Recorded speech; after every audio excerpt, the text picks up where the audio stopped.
It is the second video on Victory Monday here on Steelers Talk. And today we're going to be breaking down a bunch of great stuff today. My Week 7 takeaways after the Pittsburgh Steelers took down the New York Jets on Sunday Night Football last night in a convincing 37-15 victory. But before we get into my takeaways here, man, how you guys feeling? Let me know down there in the comments section. How many wins will the Pittsburgh Steelers get this year? They're currently 5-2.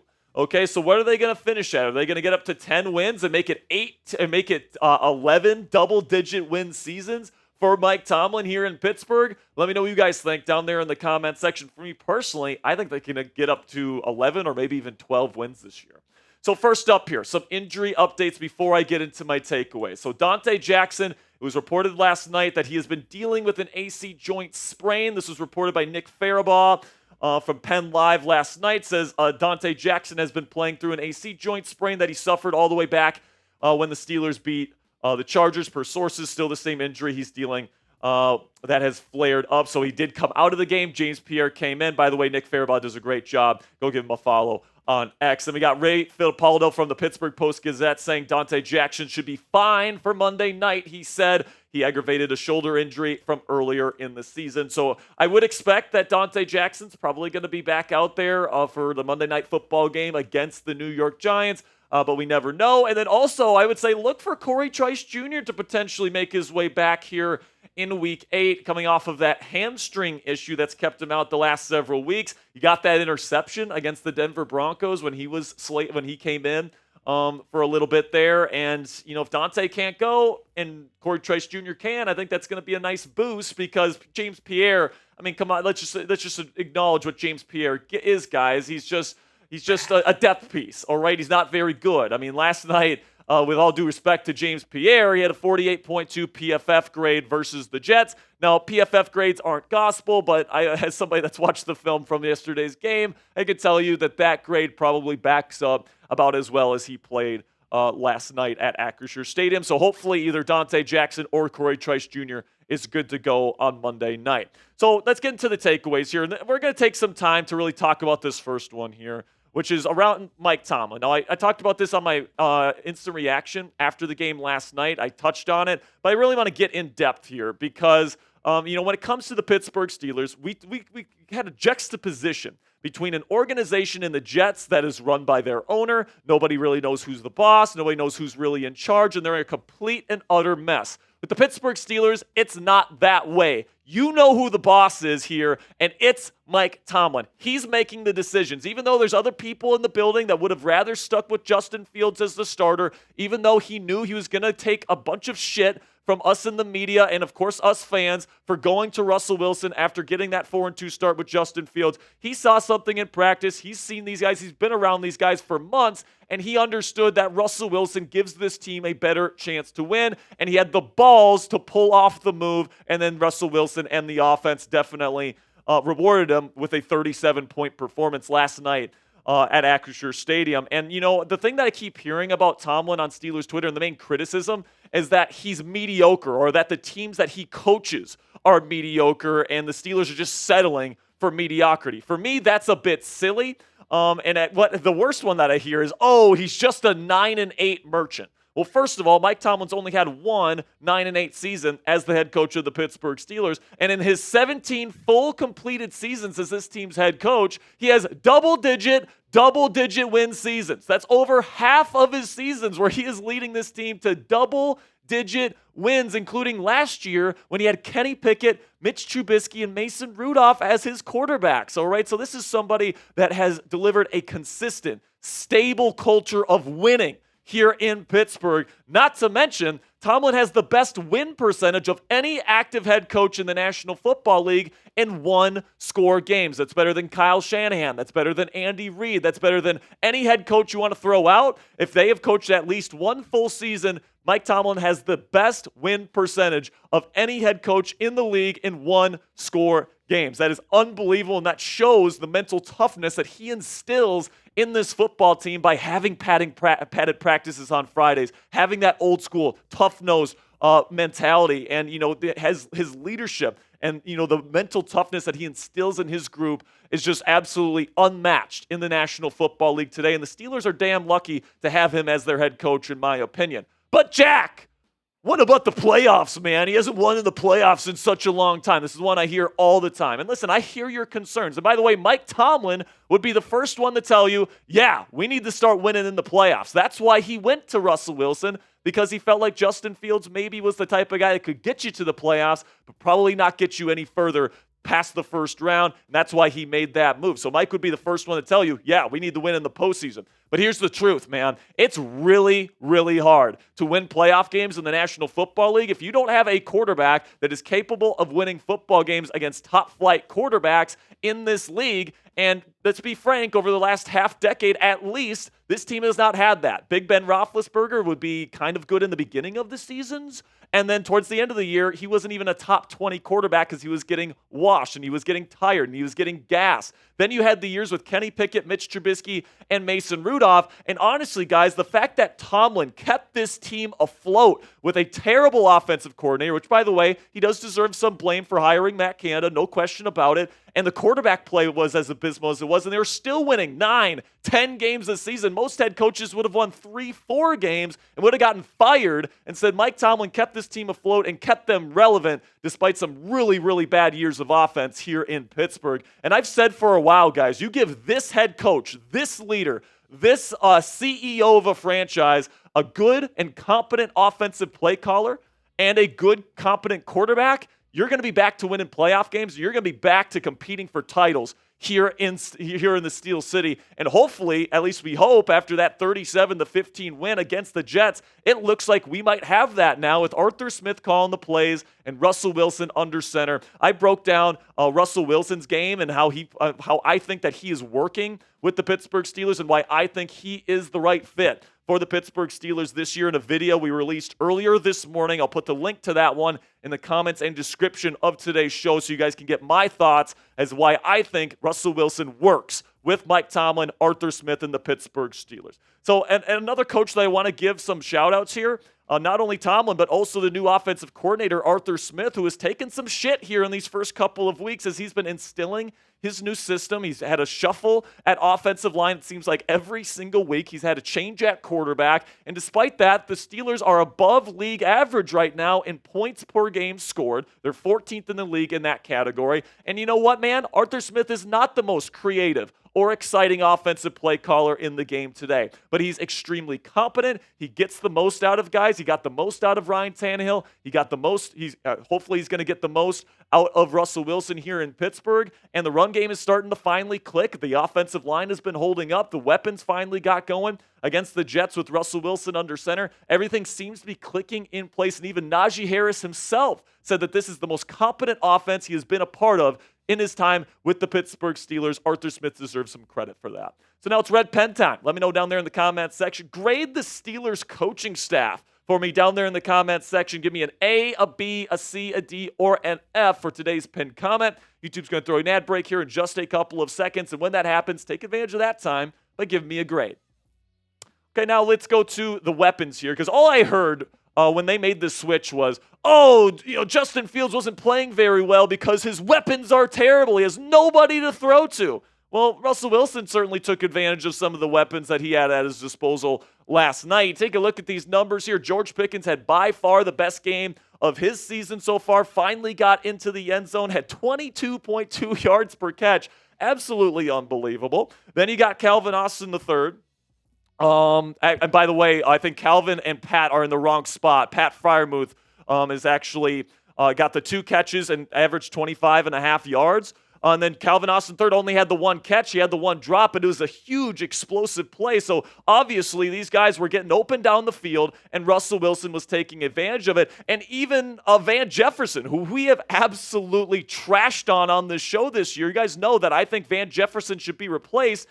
Even Russell Wilson made him look good last night, man. Even he looked competent with Russell Wilson under center last night, man. So he even got a touchdown. So good for Van Jefferson. I think that because of that, maybe the Steelers hold off on maybe trading for a receiver until we get closer to the deadline.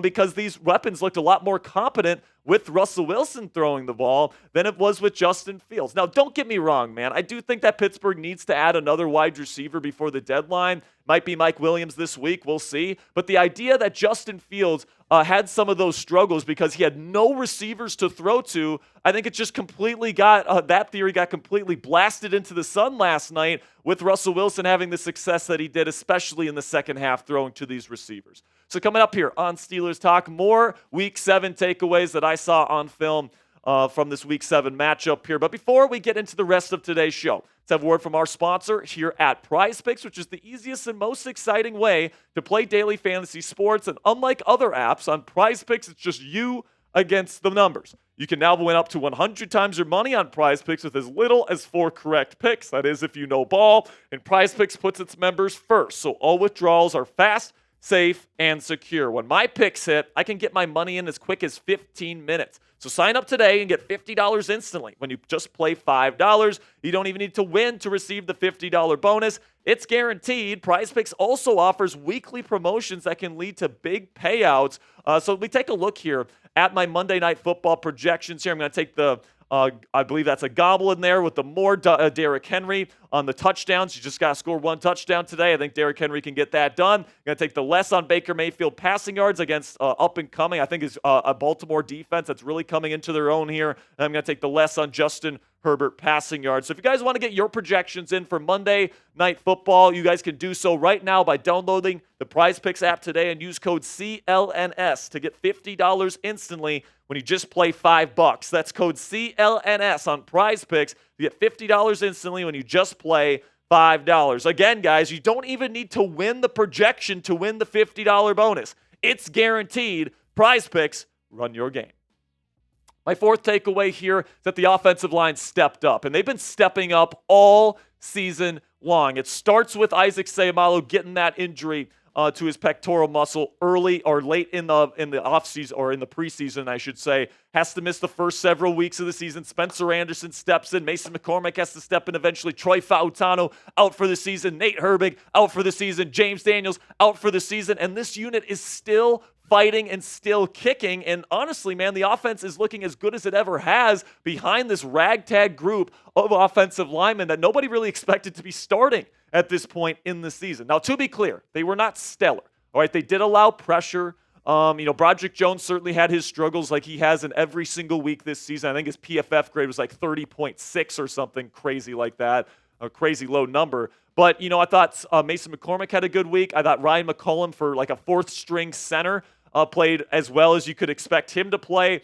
And I think that overall this offensive line really did a pretty decent job. And as Najee Harris said in his post-game press conference last night, it is a next man up mentality here in Pittsburgh, where these guys are coming in and maybe they weren't expected to be starters as early as they've been thrusted upon here into the starting lineup. But what's crazy is that you still have Spencer Anderson, who has started games for this team, still waiting on the bench. So you still even have a little bit of depth on this Steelers offensive line. So what do you know, man? For the first time in years, we can say this Steelers offensive line actually has some depth to it. And I'm certainly happy that they're figuring things out and guys are stepping up. And somebody I definitely want to point out and kind of shine a light on here is Mason McCormick, who allowed 0 pressures versus the Jets last night, man. Now, I think in terms of his run blocking, he was a little bit more sloppy in that area. But in terms of pass protection, man, he was absolutely flawless, gave up 0 pressures last night, so good for the rookie out of SDSU.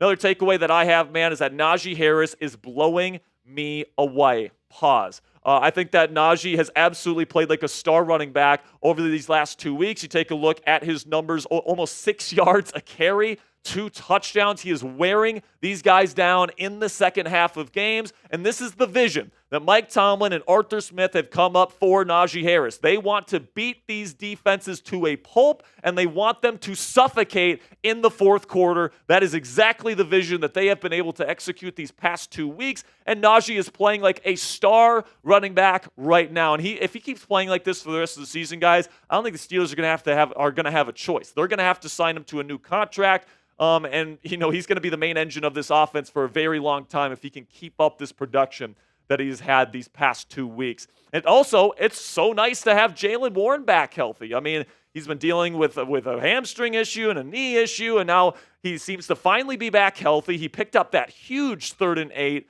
where Russell Wilson had some pressure on him, got it to him. How many times have we seen Jaylen Warren throughout the first 3 years of his career catch a ball like in the flat or as a check down and pick up a first down because he's so dynamic in space? Get the ball to this guy. And also, he's an excellent pass protector on 3rd downs. He's one of the best, if not the best, 3rd down back in the National Football League right now. So loving what I'm seeing from the Steelers running back duo.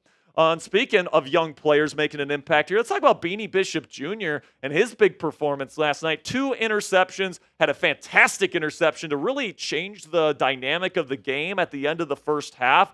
As the pole runner on Tampa 2, he flips his hips and his eyes, gets the hand on the football, makes a big interception, then takes advantage of a Garrett Wilson drop to really turn the tide in the game because those 2 turnovers, guys, it resulted in 14 points for the Pittsburgh Steelers, which was huge in terms of creating that 37-point performance on offense. Now, the big question here is that, of course, Cam Sutton's going to be coming back in a couple of weeks. Like, that return is looming. So the big question here is Beanie Bishop Jr., this UDFA, going to earn the full-time starting position? Now, I think that there's certain advantages that Sutton brings to the table. Lots of experience playing slot corner for the Pittsburgh Steelers. He's a bigger frame, so opposing offenses can't take advantage of Beanie Bishop Jr.'s lack of size as much. It's going to be interesting to see how Mike Tomlin handles that whole situation. But, man, if Beanie keeps making big-time plays like he did on Sunday Night Football this week against the Jets and creates turnovers, I think that it's going to be hard to take him off the field. But let me know what you guys think down there in the comments section. If you could only start one player at starting slot corner for the Pittsburgh Steelers, are you going with Cam Sutton, type CS, or are you going to go with the UDFA Beanie Bishop Jr., type BB, down there in the comments section? For me personally, guys, I think right now I'm probably going to go with Cam Sutton, but I'm certainly open to keeping Beanie in there if he keeps playing well. Then we get to Deshaun Elliott, man, and the Joker. I mean, he's been playing like an all-pro caliber player. I heard somebody on Twitter yesterday, or saw somebody on Twitter say, like, Deshaun Elliott is making plays out there that we kind of expect Minkah Fitzpatrick to be making. Now, Minkah's still playing well this year, in my opinion. Offenses are kind of avoiding him because he's such a big playmaker, but you still have to deal with number 25, man. He is such a good tackler in space, so instinctive, knows where to be at all times, and he is playing like close to an all-pro level right now on film. I can't believe I'm saying that. I thought he would be a solid piece to this Steelers defense, especially for the price that they got him. But, man, his versatility, his ability to line up anywhere in the formation, to be a great chess piece in terms of the rotations that the Steelers rarely do. But when they do, they use him as that piece. I mean, he's been awesome in open space, limiting the amount of yards that opposing offenses are getting. And he's been such an impact for the Steelers defense this year. Final takeaway here is I want to give some love to Keanu Benson because, man, he's been having a great season. He really has. And you look at the core 4 of the Pittsburgh Steelers pass rush up front right now, man. I mean, this is inarguably the best pass rush in the National Football League, at least in my eyes. You got TJ Watt, the best defensive player on the planet Earth, in my opinion. I can't believe he's only the 2nd highest ranked edge rusher according to Pro Football Focus grading, but I'll take a 93.1. Cameron Hayward is playing like a first-team All-Pro right now. He is ranked 1st among defensive tackles in Pro Football Focus grading. He's been a menace in both phases on defense. Alex Highsmith had a 90 grade last year, and I think that once he gets going, I thought he had a really impactful game last night against the New York Jets, constantly getting pressure when TJ was getting chipped and doing all these things. Then Keanu had multiple big pass breakups. He was getting after the quarterback. He was being an absolute game wrecker like he usually is. Now, he's the type of guy that maybe doesn't fill up the stat sheet, but make no mistake, man, that guy is a huge impact on the football game with his size, his strength, his ability to create interior disruption, which gives TJ and Alex more opportunities around the edge. I think that Keanu Benson has been such a great player for the Steelers, and I think he deserves love for that. Okay, guys, that'll be it for today's show. Thank you for sticking around with me today. I think today was a little bit of a longer one today, so make sure you guys type those real ones down there in the comments section if you made it to the end of today's show. Make sure you guys click that subscribe button because we got a bunch of great content on Steelers Talk this week, getting you guys ready for Monday Night Football versus the Giants, where hopefully the Steelers will improve to 6-2 heading into the bye week. So make sure you guys click that subscribe button. And until next time, here we go, Steelers.